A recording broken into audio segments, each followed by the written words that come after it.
Good morning. My name is Don Walker. I am the pastoral intern here at Scots Kirk, and on behalf of the session and Pastor Jim Mitchell, I'd like to welcome those of you who are here in person to worship with us this morning, as well as those who are online. Please excuse me, I have some allergy issues. A few announcements for you guys.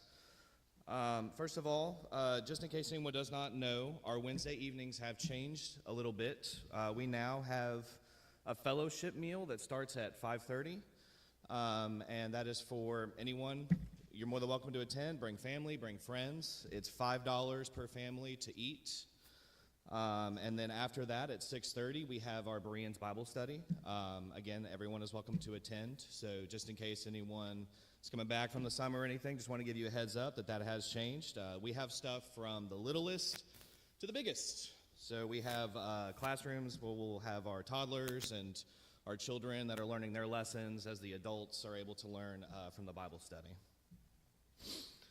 Another announcement for you all is this Saturday, 8:30 a.m., we will have our next Romeo Men's Breakfast meeting. Please, again, everyone that's a man is able to attend. If you have friends that are men, or your father, or your children, or your uncle, or whoever it may be, a friend, please invite them. The goal here is fellowship, but it's also to be able to share the Lord and be there with one another and care for one another's burdens. So it's a great time. We have good food. We have good fellowship. So I encourage you to attend. If you have any questions, and also to RSVP, Mr. Tristan Leidy, who's raising his hand over here on my right, is your point of contact. If you can let him know by Wednesday, August 13th, whether or not you plan to attend. The last announcement that I have for you all is Jen and I have printed out some cards that just give some information on our transition to Charlotte, needs that we are asking people to pray for. You all have been wonderful in encouraging us and praying for us, and I thank you for every minute of prayer that you have given, every minute of intentional encouragement. It has meant a great deal to us, as this has been a lengthier transition than we expected. So from the bottom of my heart, I really am thankful for everything that everyone is doing and has done for us. We're thankful for our church family. If you guys will now turn to the first page of your bulletin, we have Philippians chapter 2, verses 9 through 11 for our preparation for worship. So if you'll take a moment and read that to prepare your hearts.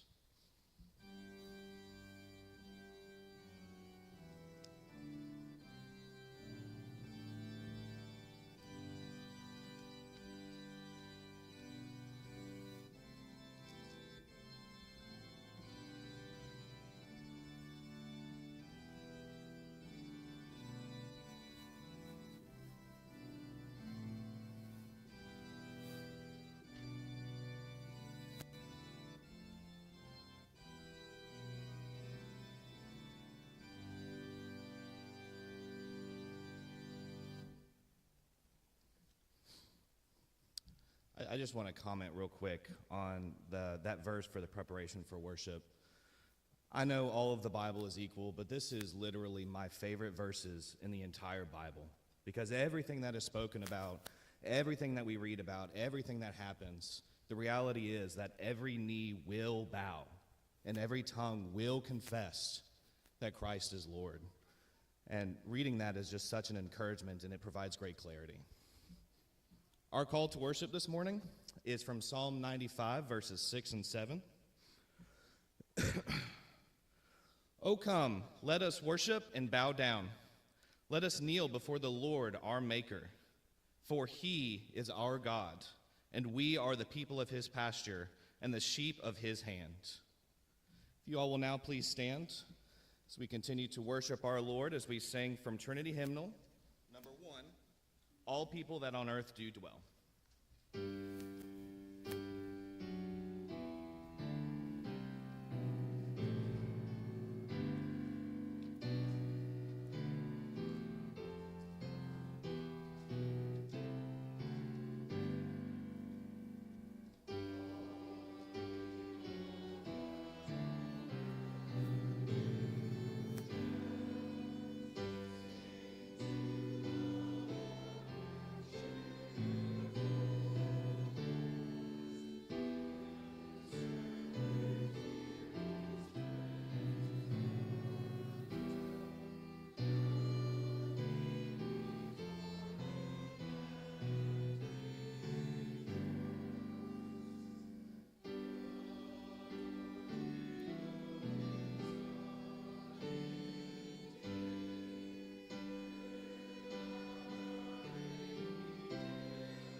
Please bow your heads with me as we pray to our great God.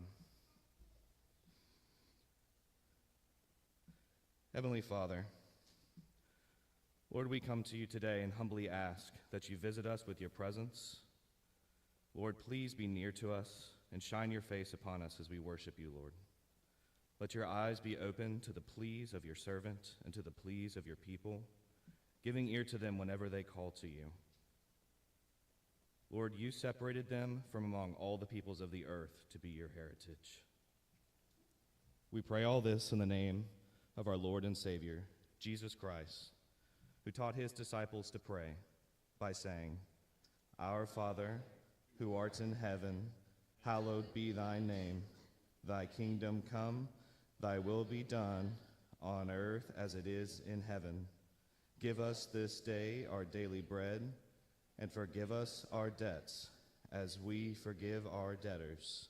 And lead us not into temptation, but deliver us from evil. For thine is the kingdom, and the power, and the glory forever. Amen. You may be seated.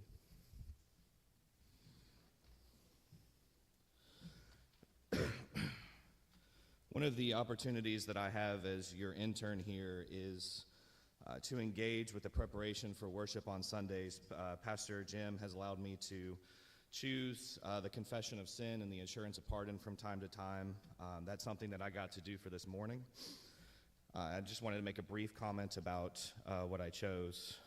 So the confession of sin is from a Valley of Vision prayer. It's a Puritan prayer. And it ends with a question. And I picked this on purpose because this prayer does a good job of focusing on the reality of our sinful limitations and our need for a Savior. And in our assurance of pardon, I picked words from Jesus. I know all of the Bible is breathed out by God, but these are words recorded from Jesus speaking when he was here on earth that I think answer this question. And so as we read through this, I encourage you, allow the reality of the sin that's presented to, process through your mind, but also at the same time remember that we have been redeemed by our great Lord. And his promises are in his word, which we'll read here in just a moment. So for our confession of sin, if you'll please read along with me in the bulletin. Blessed Lord Jesus, before thy cross I kneel and see the heinousness of my sin, my iniquity that caused thee to be made a curse, the evil that excites the severity of divine wrath. Show me the enormity of my guilt by the crown of thorns, the pierced hands and feet, the bruised body, the dying cries. Thy blood is the blood of incarnate God, its worth infinite, its value beyond all thought. Infinite must be the evil and guilt that demands such a price. Sin is my malady, my monster, my foe, my viper, born in my birth, alive in my life, strong in my character, dominating my faculties, following me as a shadow, intermingling with my every thought, my chain that holds me captive in the empire of my soul. Sinner that I am, why should the sun give me light, the air supply breath, the earth bear my tread, its fruit nourish me, its creatures subserve my ends? Brothers and sisters, I encourage you to find solace in these words from our Savior, from the book of John, chapter 6. All those the Father gives me will come to me, and whoever comes to me I will never drive away. For I have come down from heaven not to do my will, but to do the will of him who sent me. And this is the will of him who sent me, that I shall lose none of all those that he has given me, but raise them at the last day. For my Father's will is that everyone who looks to the Son and believes in him shall have eternal life, and I will raise them up at the last day. If you'll now please stand for our confession of faith. Our confession of faith this morning comes from the Westminster Larger Catechism. This is question 56. Brothers and sisters, how is Christ to be exalted in his coming again to judge the world? Christ is to be exalted in his coming again to judge the world, and that he who was unjustly judged and condemned by wicked men shall come again at the last day in great power, and in the full manifestation of his own glory and of his Father's, with all his holy angels, with a shout, with the voice of the archangel, and with the trumpet of God, to judge the world in righteousness. You may be seated. Now I'd like to invite the children forward for our children's sermon to be given by Elder Joel Reed. Here we go. So you know what time it is? Vocabulary time. These are the Psalms, and we talked about the Psalms being the songs that we sing back to God, right? So in the Psalm today, in verse 4, I want you to listen really closely. It says, "He who sits in the heavens laughs. The Lord holds them in derision." Okay, what is derision? Okay, well, let's go and we'll say what the dictionary says division is. It says, and this is specific to the Bible, it says in the Bible, derision means to mock, ridicule, or express contempt towards someone or something, often through scornful laughter and speech. Now, does that sound like something God would do?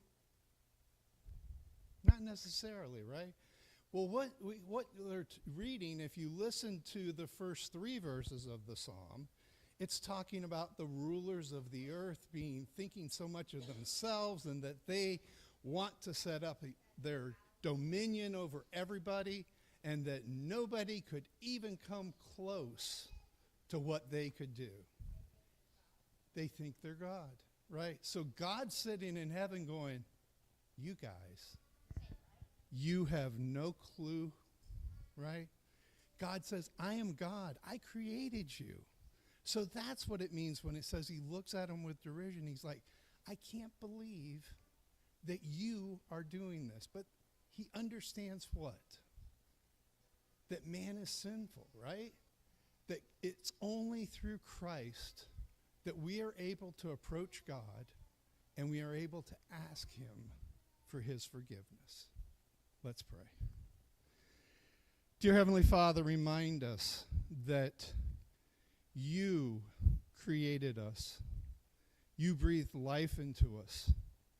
And you provided your Son as a way of salvation so that we indeed could bring our petitions to you. Even though you are holy and we are not, you still see us as holy through Christ's blood. Father, this is a true gift, and we thank you for it. In Jesus' name we pray. Amen.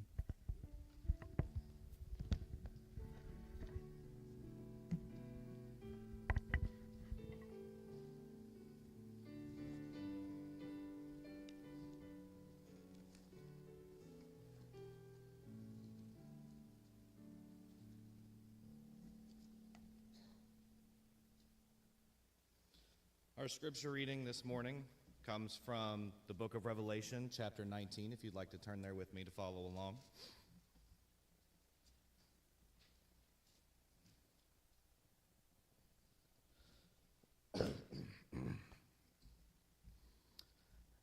After this, I heard what seemed to be the loud voice of a great multitude in heaven, crying out, Hallelujah!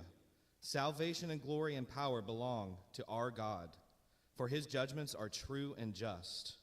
For he has judged the great prostitute who corrupted the earth with her immorality, and has avenged on her the blood of his servants.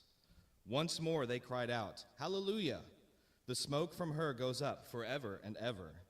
And the 24 elders and the 4 living creatures fell down and worshiped God who was seated on the throne, saying, Amen, Hallelujah. And from the throne came a voice saying, Praise our God, all you his servants, who fear him, small and great. Then I heard what seemed to be the voice of a great multitude, like the roar of many waters, and like the sound of mighty peals of thunder, crying out, Hallelujah! For the Lord our God, the Almighty, reigns.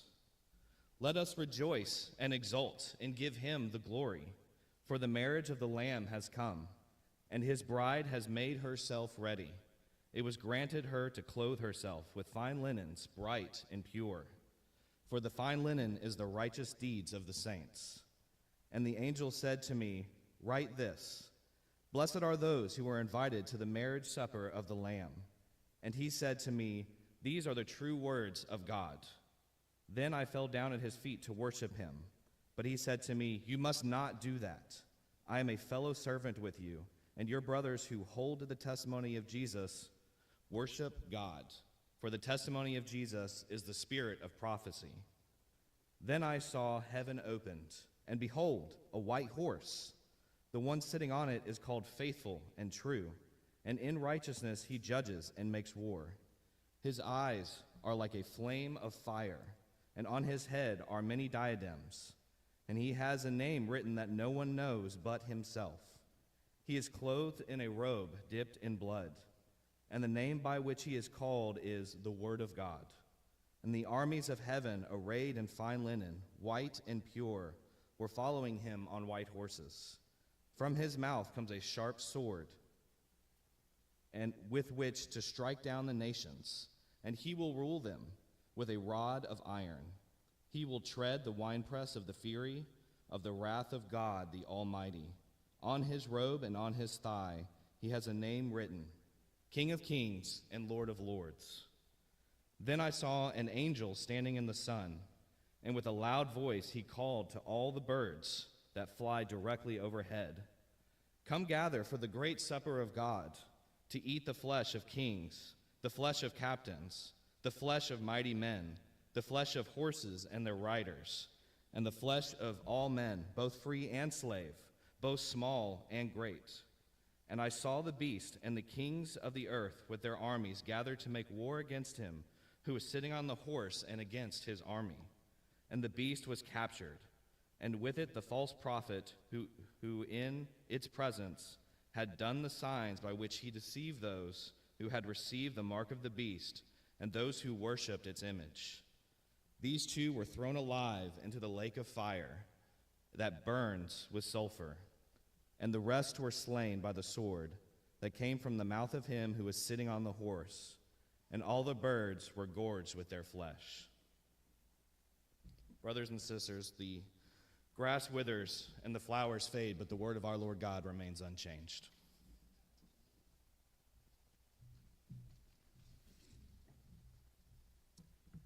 And let us approach our God once again in prayer. O gracious Heavenly Father, O precious Holy Son, O Spirit of the living God, you are the one who spoke the whole cosmos into existence by the word of your power, and you uphold all things by your strength. In you we live and move and have our being. And we come today before you, not in our own righteousness, for we have none, but we come in the name of the Lord Jesus Christ, the one mediator between God and man, the only name under heaven by which men may be saved, he who is the way, the truth, and the life. O Lord Jesus, we give you thanks for your substitutionary life and death, for your righteousness, for your atoning blood, for your keeping of the covenant where we have failed and been covenant breakers. O God, you deserve all praise for how you have removed our sin and imputed it, counted it not against us, but against, you, O Son of God. And, O Father, that you have given such a gift, that you have sent your only begotten Son, so that he would give up his life and take it up again. And, O Holy Spirit, that you indwell your people, that you have adopted us and given us not only justification and right standing before your throne, but also you have given us your presence. You lead and guide and direct our steps by your word. Oh, may it be so today, May we not leave as we have entered, but may we be changed by your word. I pray that if there are any here who have not been regenerated, that you would give the new birth, remove their heart of stone, and give them a heart of flesh, so that they can perceive your kingdom and be granted entrance into it. And Father, we pray that you would shepherd your sheep, give those who are already your possession, belonging to Christ, further conformity to his image. Make us more and more like him in goodness and holiness and truth. May we, Father, glorify you in how we love you and worship you and sing your praises, and how we love our neighbors. Give us gospel opportunities in word and in deed to help those who cannot help themselves. Lord, we pray that you would give us opportunities for hospitality, of opening up our own homes. And Lord, give us the courage and strength to speak about your word as you put neighbors in our path that may not know the way of eternal life, the way of a Savior who substituted himself for us. May this gospel go to the very ends of the earth. Lord, we pray for those who proclaim the truth in every nation. We thank you, Father, for Bridge Europe and the many who have been called to Spain and for that field and how it has flourished. We pray, Father, that you would continue to flourish in the Bridge Europe team. Guide and direct the steps of each one. Bless the seed ministry in Africa and in Pakistan. We pray specifically for Lee Shellnut and for Drew Goodman as he teaches, and for opportunities to go to Rwanda for those amongst us. And Lord, we ask for clarity in a short-term mission trip from our own congregation. We pray that you would raise up those who would be called to medium or long-term missions amongst us. Father, bless those who are considering studying your word and going to seminary, the challenge that this is, as well as the blessing of seeing your activity in the lives of your people and how you change lives up close. Lord, we pray for Don and Jen specifically. We raise them up and ask that you would make it clear how they are to relocate as far as daycare and job and all the details that are known to you, O sovereign and eternal God. Make it clear to Don and to Jen as well. Bless them in their marriage and their raising of this little one in the nurture and admonition of you. We pray, Father, that you would bless your people the world over who have gathered to proclaim that Christ is King of kings and Lord of lords, just as we have. And we pray for those of every denomination that preach the truth, that glory in the Lord Jesus, that proclaim his flawless word. And we thank you for many such Bible-believing churches in our own city, in the Tri-County area. We pray that you would raise up more churches like this, that you would raise up more worshipers for yourself, that we would have the opportunity perhaps to plant another ARP or other Reformed congregation here in Somerville. We ask this for your name's sake, O Lord, and we give you praise for our brothers and sisters at Shem Creek and ask that you would bless their ministry. Father, be with Ben Carver and his wife Emily. Bless their marriage. Bless them.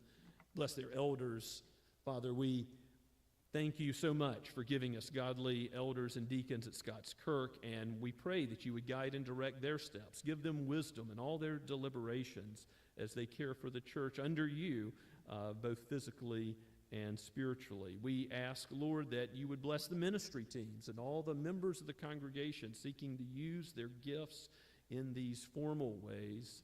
We thank you, Father, that you are God over all the affairs of men, that whatever occurs in this world, you are sovereign over it. And because of that, we praise you for the rain. We know that you water the earth. We praise you as you are the one who gives us sleep and rest. You have brought us into your house once again. You are faithful, and in you we have peace and safety. We have everlasting life and abundant life now, fellowship with all the saints. How good and sweet it is to be gathered together to sing your praises. Let everything that has breath praise your name, for if we did not, the rocks would cry out. O Lord, you alone are deserving of our praise. So Call us to praise. Teach us to pray. Teach us more about you, that we might repent in dust and ashes as those sinners that you have saved by grace, and follow Christ and walk as he is in the light. O Lord, guide and direct your people. We pray in Jesus' holy name. Amen. As we continue to worship this morning, let us sing from the Trinity hymnal number 316, The Mighty God, the Lord. Let's stand.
Good morning.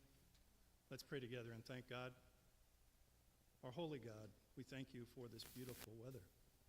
Lord, it rains and it waters the earth.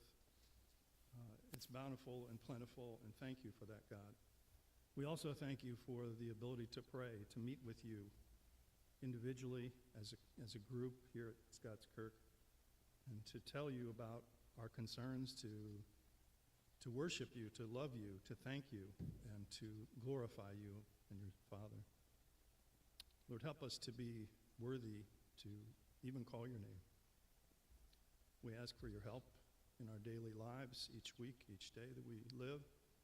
We ask for you to support us in all of our works and our things that we say to other people and the things that we think. Lord, we thank you for the ability to give back to your kingdom with the money that we have. We thank you for that money to begin with, God. It could be that we would not have any money, but thanks to you, we are more than abundant with that. Lord, help us as we go from here. Help us during this time together. And we thank you in the name of Jesus Christ. Amen.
Please turn with me in your copy of Scripture to Psalm 2. We're in the Psalms, and I'm going to look at various Psalms over the next several weeks.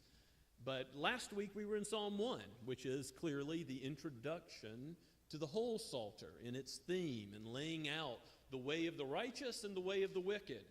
And we saw a little bit how it is reflected in the Sermon on the Mount in Christ's own words about the blessed life.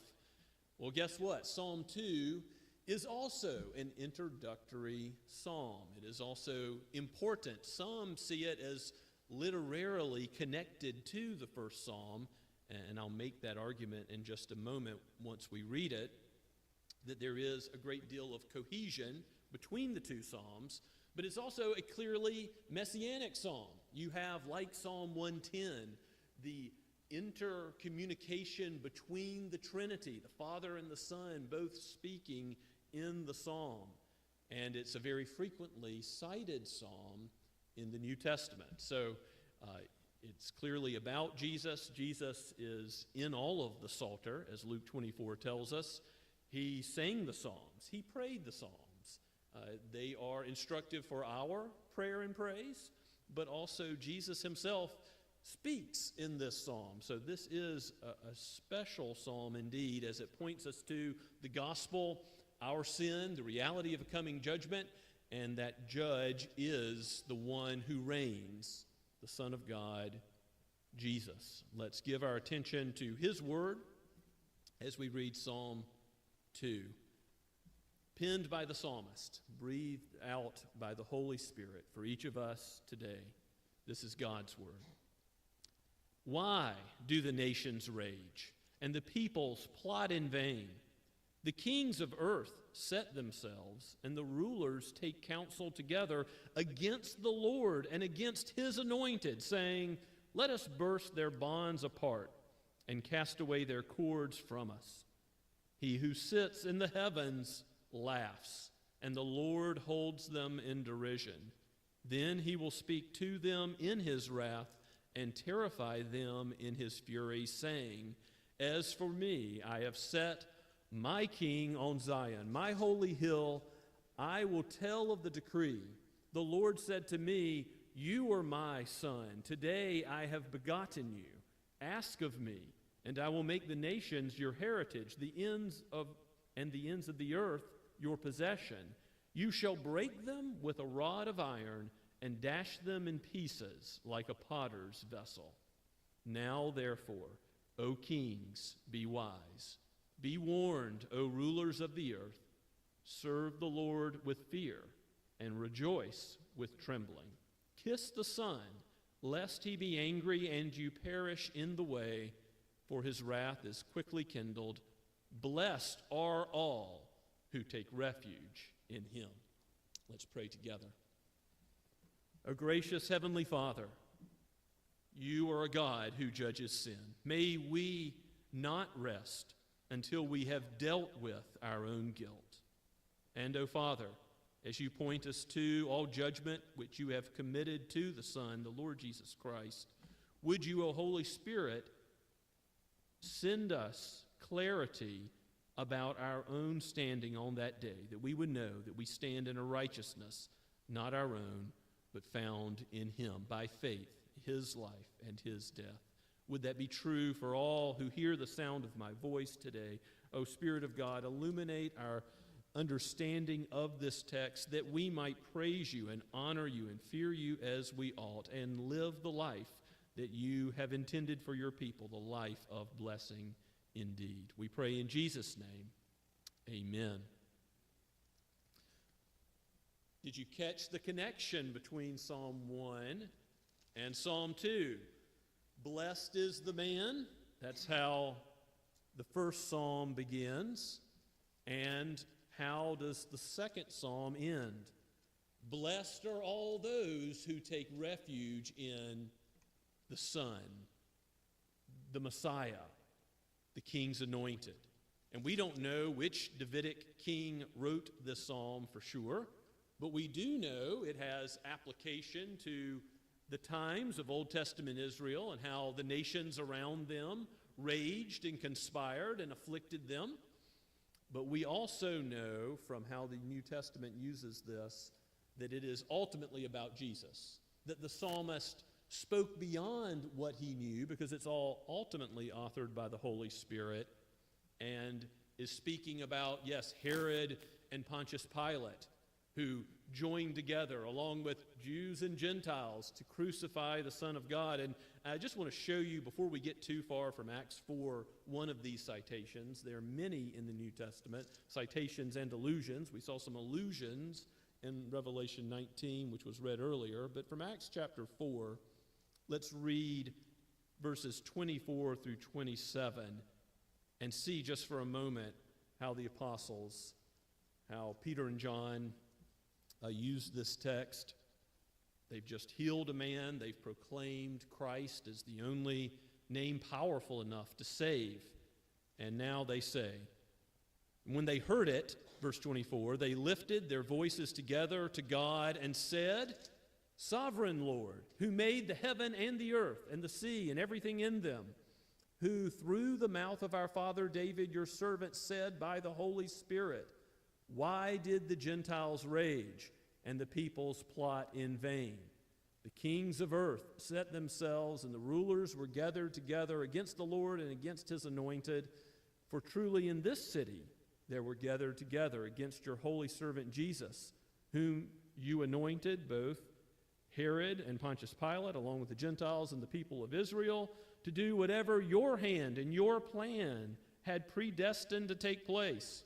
And now, Lord, look upon their threats and grant to your servants to continue to speak your word with all boldness while you stretch out your hand to heal, and signs and wonders are performed through the name of your holy servant Jesus. And we'll stop there and consider how this psalm, yes, a Davidic king, perhaps David himself, the writer, speaking of Old Testament Israel, but also speaking of David's son and David's Lord, Jesus being the ultimate one that was conspired against, but who is resurrected from the dead, who is divine, and who is the ultimate judge. We'll see all of these things highlighted about Jesus from the psalm. Go back with me to the first verse.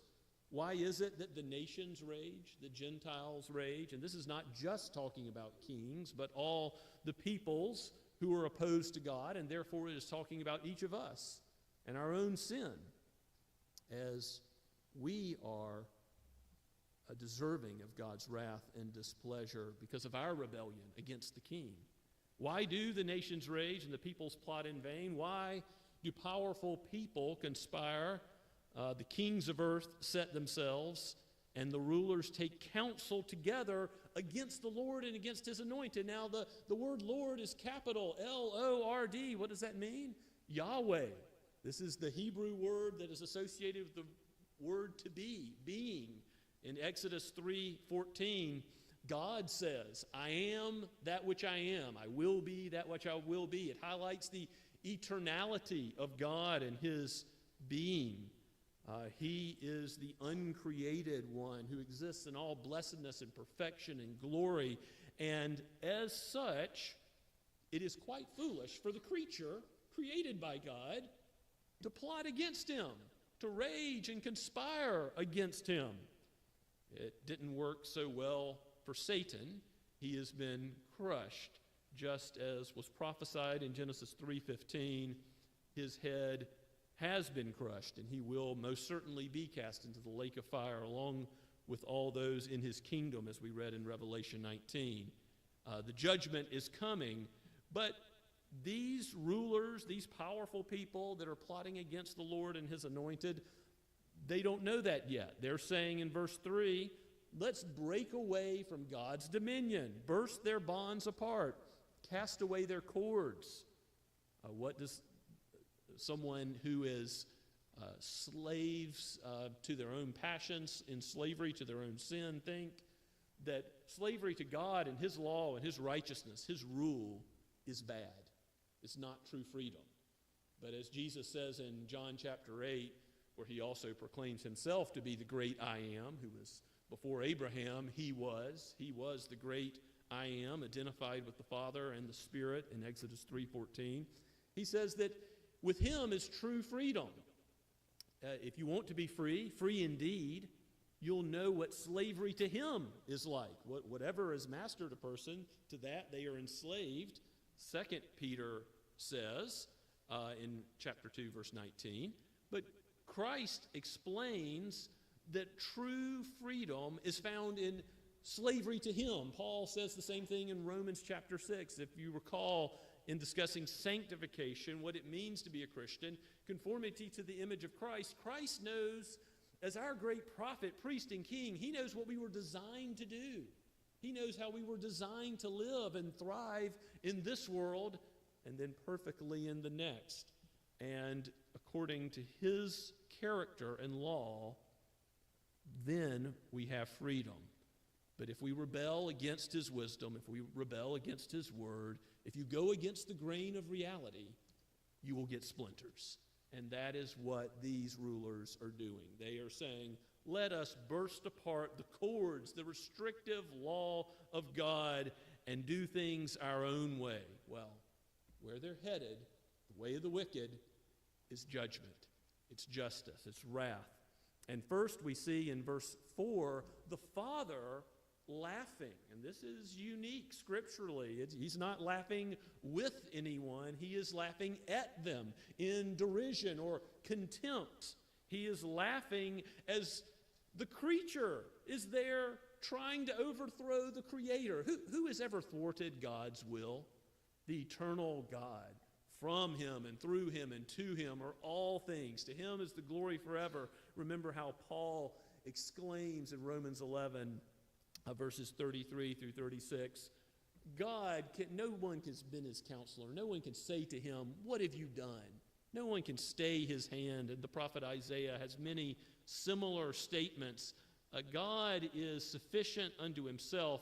And so he laughs at the creature, thinking so foolishly that they might, with their great power, powerful men, think of men of political reign, men who are kings, men of great business and wealth. Oh, no, these powerful men cannot save themselves. Even as Jesus will later speak to the rich young ruler, he will talk to someone who thought he was something, who in the eyes of others may have been something, a rich person and a ruler, and yet he would be humbled because the way of everlasting life would not be known to him. As he could not fulfill God's law himself, he must look to the Savior, the only one who is good, Christ, as the fulfillment of that law.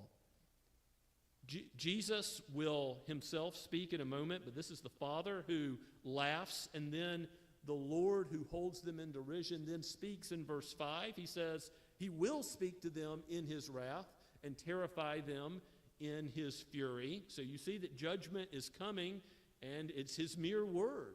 It's the truth that they should have feared him. And verse 6 puts it like this. It's almost as if it's too late.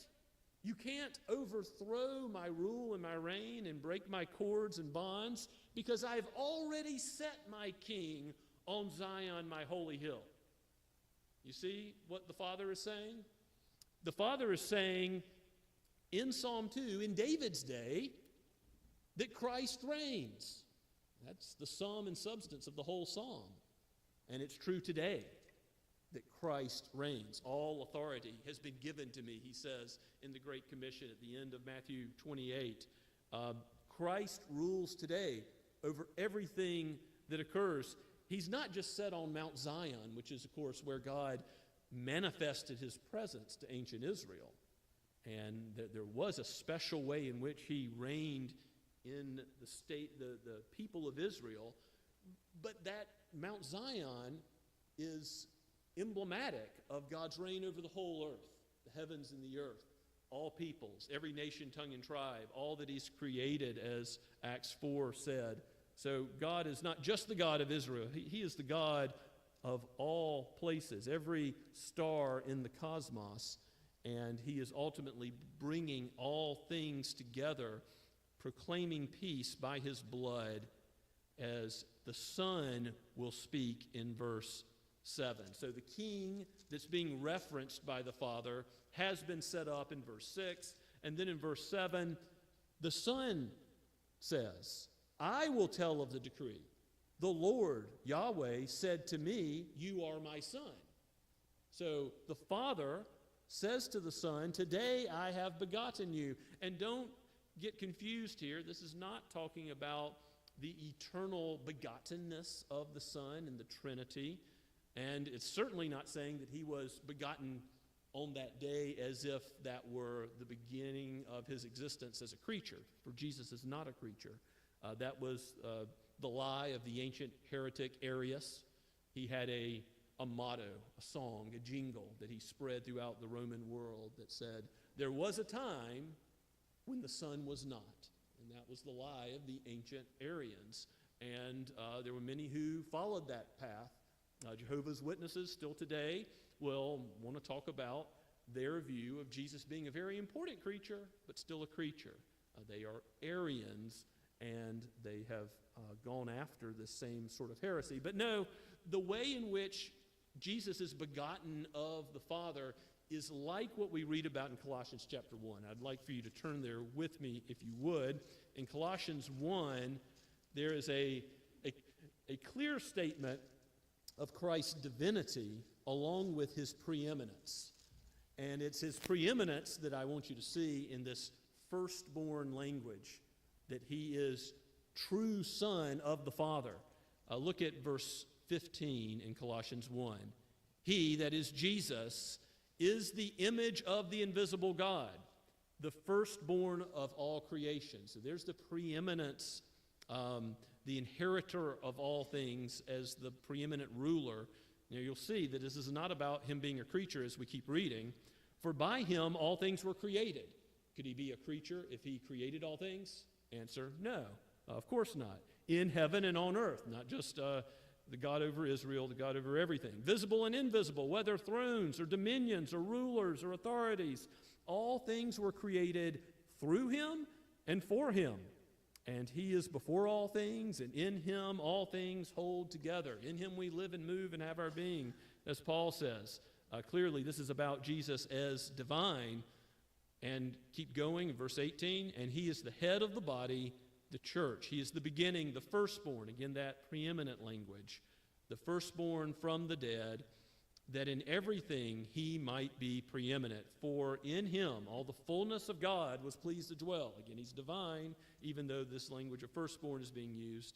And through him to reconcile to himself all things, whether on earth or in heaven, making peace by the blood of the cross. Jesus is the Son of God. Like the language at his baptism and his transfiguration. This is my beloved Son, with whom I am well pleased. Jesus says, the Father has said to him, you are my Son, and you are crowned King as the preeminent one. Today I have begotten you. I have installed you on my holy hill. You do, in fact, reign. And what will be the consequence of that reign?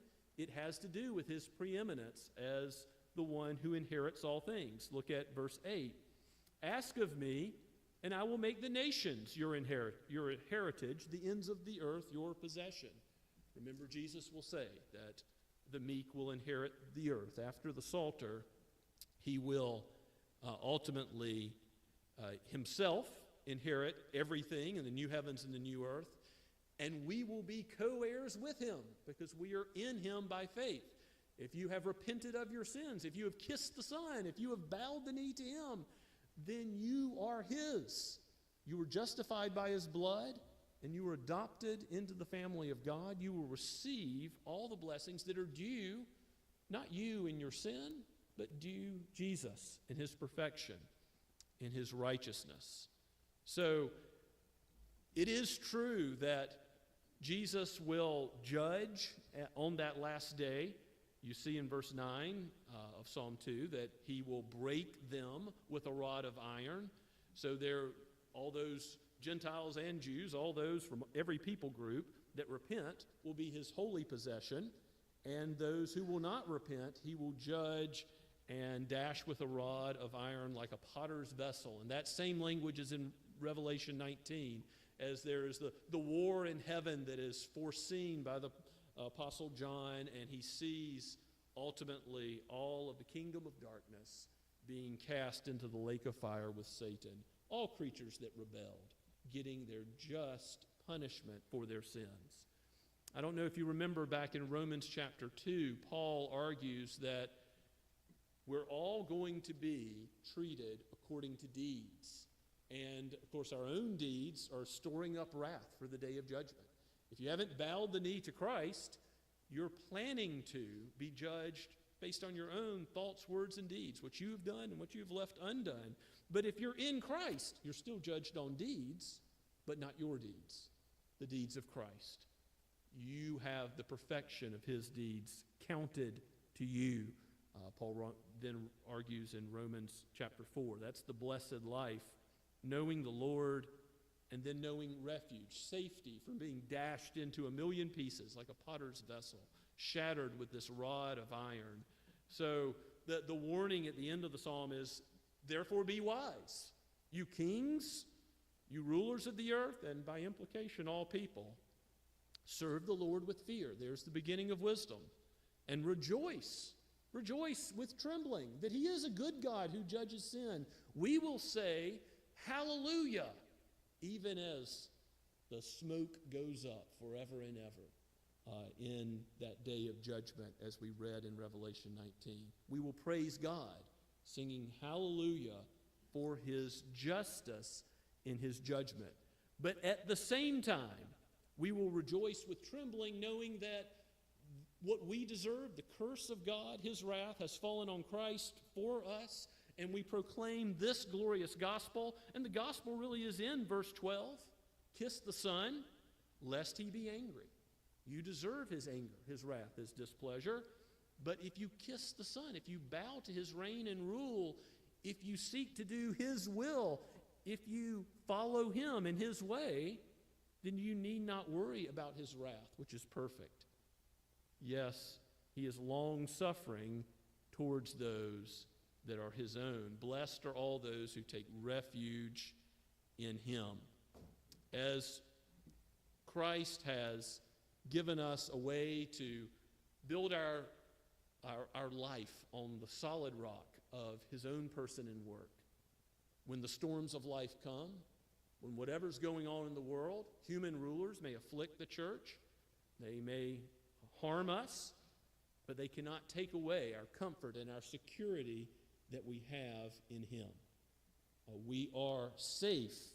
And ultimately, when you're anxious, when you have intrusive thoughts of all the worries of this world and this life and whatever may be going on in your own heart, you can know that you are safe in Christ. That, as Psalm 23 puts it, the Lord is your shepherd right now. Christ reigns with all authority, and he is your shepherd, reigning, and you will not lack. You shall not want. You will not. There will be no good thing that he does not give to you as the great shepherd of the sheep. He's given you freedom to walk in his ways. So why turn again to the ways of sin, which lead to his wrath and justice, his anger? No, kiss the Son and tell others. If you haven't yet bowed the knee to Christ, while today is the day of salvation, meaning his return tarries, he hasn't yet come in judgment. In his second coming, he will come in war, not as a babe in the manger the next time. And that means that you can repent today. You can trust in Jesus today. Do not wait. You do not know what a day brings forth. You do not know if your life should be taken from you. Trust in the Lord Jesus and call on him now. You have heard the gospel. Even in the Psalm of David, you have heard the truth. Trust in the perfect advocate, Christ, to save you from Christ as judge. John says we have an advocate with God the Father if we confess our sins and trust in him. He will cleanse us from all unrighteousness. And so you will face his judgment throne without fear if you are his child by faith. God is an impartial judge. He will be glorified in his justice. But take refuge in him and know the path of blessing. As you look through all the Psalms and how they teach us to pray and how they teach us to praise the Lord Think of this: the way of blessing is the way of Christ. Is it any wonder that early Christians were called followers of the way? Jesus said in John 14:6, I am the way, the truth, the life. He is the path. To be in Christ is to walk with the freedom of knowing your sins are forgiven in Him and that the Holy Spirit is at work in you to give you this life of blessing and being conformed more and more to His image. There is only one name under heaven by which we can be saved. That very same Jesus that was proclaimed by the apostles. He is the one who is the great I am, the eternal God, Father, Son, and Spirit.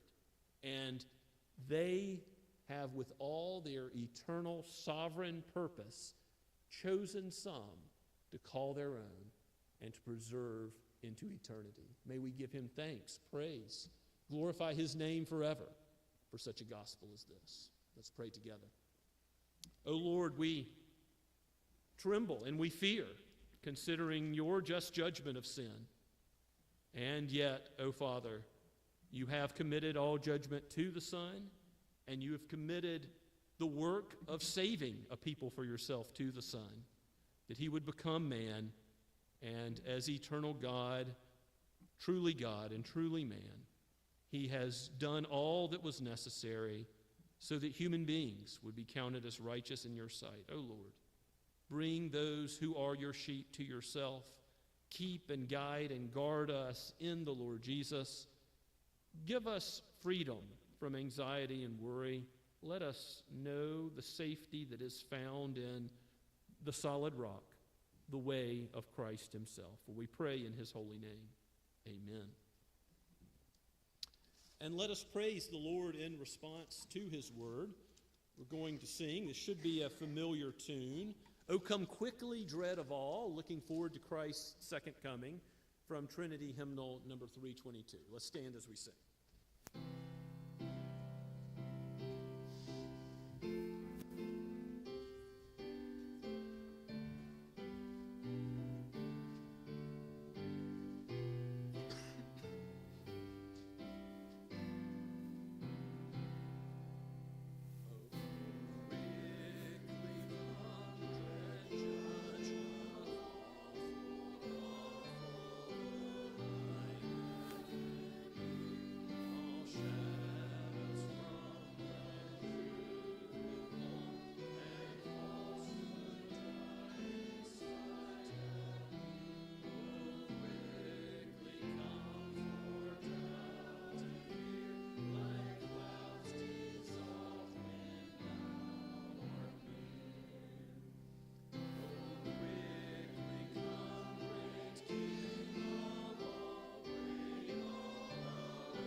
Now may the God of peace, who brought again from the dead our Lord Jesus, the great shepherd of the sheep, by the blood of the eternal covenant, equip you with everything good that you may do his will, working in us that which is pleasing in his sight, through Jesus Christ, to whom be glory forever and ever. Amen.